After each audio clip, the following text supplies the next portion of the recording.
একজন প্রবাসী দেশে আসার আগে 1 বছর ধরে প্ল্যান করে আগামী ঈদে দেশে যাব, টিকিট কিনুম, প্লেনের টিকিট কিনার লাগে ফ্লাইট কিনে তো টাইম করে জমায় টাকা, যে এই টাকা দিয়ে আমি টিকিট করে দেশে যাবো, বাবার লোক ঈদ করুম, বোর লোক ঈদ করুম, আত্মীয় স্বজন লোক ঈদ করুম। আবার ফিরার সময় চিন্তা করে এই টাকা দেয়া তুলুম, রাত দিন 24 ঘন্টা খাইটা এই টাকা তোলা লাগবে আমার। একজন প্রবাসীর দুঃখ, একজন প্রবাসীর কথা তোরা কেউ জানোস না রে ভাই, তোরা কেউ বুঝোস না।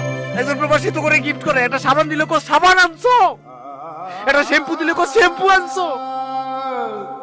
কয়জনের লেগে ফোন আনুক ভাই ক, একটা ফোনের দাম কত তুই ক, কয়জনের লেগে ফোন কিনবো একটা প্রবাসী? ইচ্ছা করে না সবাই ফোন দিতে, শুনলে তো একটা গিফট দেই তো নাকি তো করে। সবাই প্রবাসীর দিকে চায়া থাকোস, দামি দামি ফোন আনবো প্রবাসী। কাকি, ওই কাকি, কাকি আম্মা কই আপনি? রে সালামের গলা না? ও কাকা, আমি সালাম। কি রে সালাম, তুই হঠাৎ কি মনে করে আমাদের বাড়িতে? এটা আপনি কি কথা কোন কাকা? আমি আপনার বাড়িতে আইতে পারি না? না তা আইতে পারবি না কেন? কোনোদিন আসিস না তো, তাই কইলাম। কাকা, কাকি আম্মা কই? কাকি আম্মা দেখতেছি না। আছে আছে, এই রাকিবের মা, রাকিবের মা, এই দেখো কেডা আইছে। তা বাবা তুমি এমনি ভালো আছো তো? ভালো আছি। সালাম, কেমন আছো? ভালো আছি। আরে বাবা, কাকি, অহন আমু না, আমি দুপুর বেলা আমুনি। আপনি এই মাছটা ধরেন, সুন্দর করে কাইটটা আনবেন, দুপুর বেলা সবাই মিলে খামু। কেন রে বাপ, বৌমা বাড়িতে নাই বুঝি? আপনার বৌমা তো বাড়িতে আছে, ও যা রান্ধে ওটা কি খাওয়ান যায়? ওটা তো আমি জান বাঁচানোর লেগে খাই। কে কাকি আম্মা, আপনি আমার রান্দা খাওয়াইবেন না? দেখো পাগলে কি কয়, কেন খাওয়াবো না? দুপুরে আসিস, বৌমার সাথে নিয়ে আসিস। আচ্ছা, নিয়ামনি কাকি আম্মা। সালাম, কাকি আম্মা, তোর সাথে কি রাকিবের দেখা হয় না? আপনি ওই বেইমানের কথা অহনো মনে রাখছেন?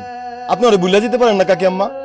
কেমনে বলুন রে বাপ, নারী সেটা ধন যে, বলতে গেলে তো বলতে পারি না। আগে তো বলেছিলাম ওই 700 মধ্যে 13 নদীর পারে ছিল, আর এখন তুই বাড়ির কাছে থাকে, একটু দেখতে পাই না আমার সোনা চান্দারে।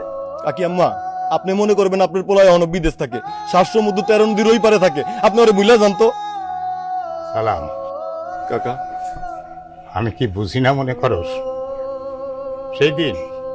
সেই দিন আমার পোলা আমারে মাছ কিনা দেয় নাই, বরং রাস্তা আরো নানান রকম অপমানসূলক কথা কইছে। সেই জন্য তুই আজকে মাছ কিনে নিয়ে আমাকে খাওয়াইতে আইছস, তাই না? কাকা, আপনি আমারে মাফ করে দেন কাকা।